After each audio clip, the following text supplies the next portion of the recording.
Boy Scout! Me? Yeah, you. Follow me.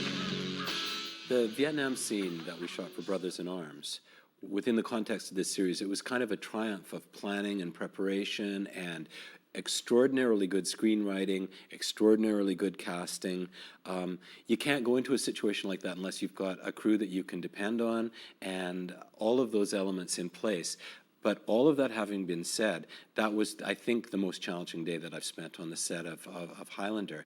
That had some great difficulties considering where we were shooting.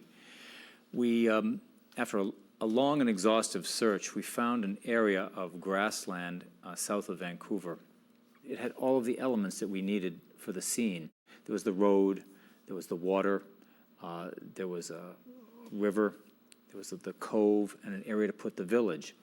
And we matched the architecture, Vietnamese architecture, did a lot of research. There was no shortage of expertise on the Vietnam end of the thing. F. Braun had served over there. I was over there, I think one of the Jenny Ops. And so the look, there was a lot of great research done. As on so many of the episodes, the research always blew my mind, how they would get things right in terms of the look and the feel and the proper equipment and the purple smoke and the green smoke. 3 cameras, you're running constantly. You're saying, okay, we're covering this piece wide. I want to have a medium camera in here. I want to go really, really long here, or put this one slow motion, and so on. And you just go, go, go, go, go. And you don't have these niceties where you can stop and say, okay, well, now I think what we'll do is this. You're racing the entire day. There were little touches that we did where we needed paddy boats, but you can't get Vietnamese paddy boats here in British Columbia. So we went to the local Coast Salish tribe and bartered with them to rent their dugout canoes. And just with extensive research and photography that was available to us, we managed to piece together all the elements that became the village. There was just so much going on. Some of the acting was as intense as any of the acting gets. No! No more hurt! No more hurt! No, see? No hurt! See? It's emotionally really draining for me, for the entire crew. I went over the terrain with the director, with Charles, and we figured out where we were going to put things, where we could shift things, what more we needed, whether we could build a couple more fronts of hooches for a background scene. And this we did. We managed to get pretty much everything that the director needed to shoot his show. Then to go and blow stuff up like that for hours and hours on end, there are safety concerns. As safe as we do these things, they are pyrotechnics. I mean, the potential for hurting somebody is a lot greater than if you're doing a sitcom on a stage.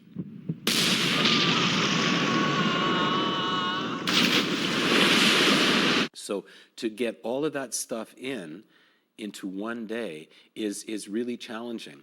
And the safe way to go about doing that, and I'm not speaking about safe from a point of view of hurting people, but safe from the point of view of a director's point of view, would be to pull back and shoot sort of wide masters of everything and hope that you were getting the story told, just in terms of joining one thing to the other. And then you know you're going to get your day, and so on and so on. That's not an approach that I have any sympathy for or any affection for. And thankfully, the guys in Highlander, from producers right on down, they're not interested in that approach either. Their idea is they would give me as many tools and as much ammunition within reason as I could use intelligently, and then just say, go get it. I thought Ken Gore did a great job in casting the fellow to play the young Joe Dawson. I talked to him a bit about that, the initial, when you first find out that you've lost your legs and the sort of pain that you're going through emotionally.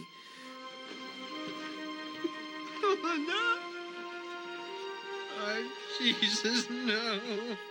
To make it real, you go into your own emotional life and what you've experienced and those situations that you found yourself in that are intolerable but unavoidable.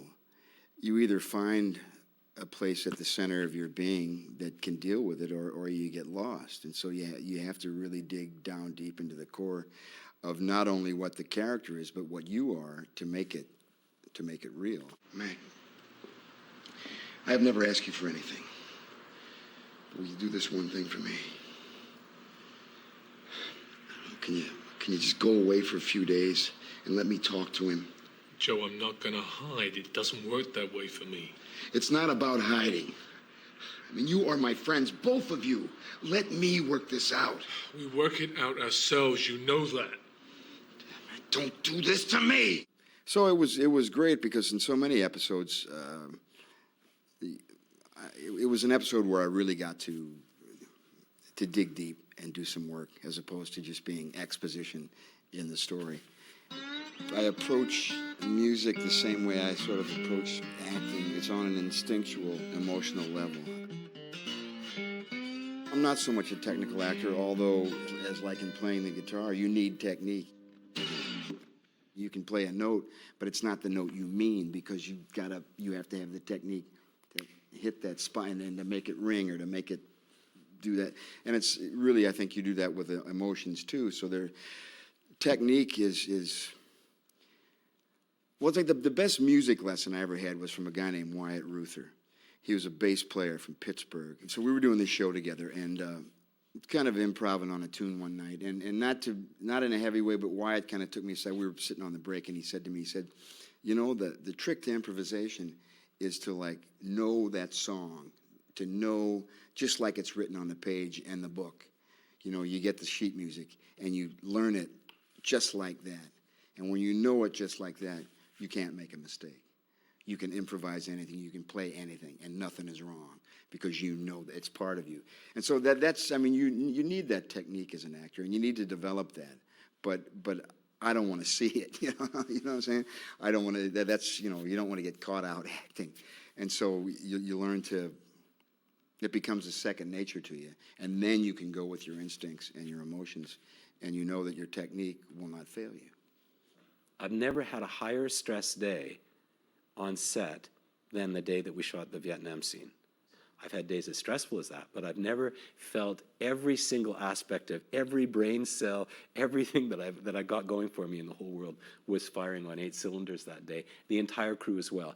Not one misstep. Everybody did as best we could with what we had. And it turned out to be something I think we're all pretty proud of.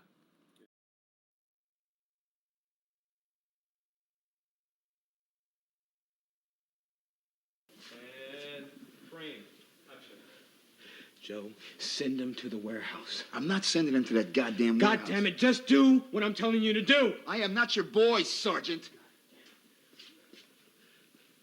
He's gonna come here looking for me. You just send him where I told you. What the hell do you mean he's gonna come looking for you? I told you!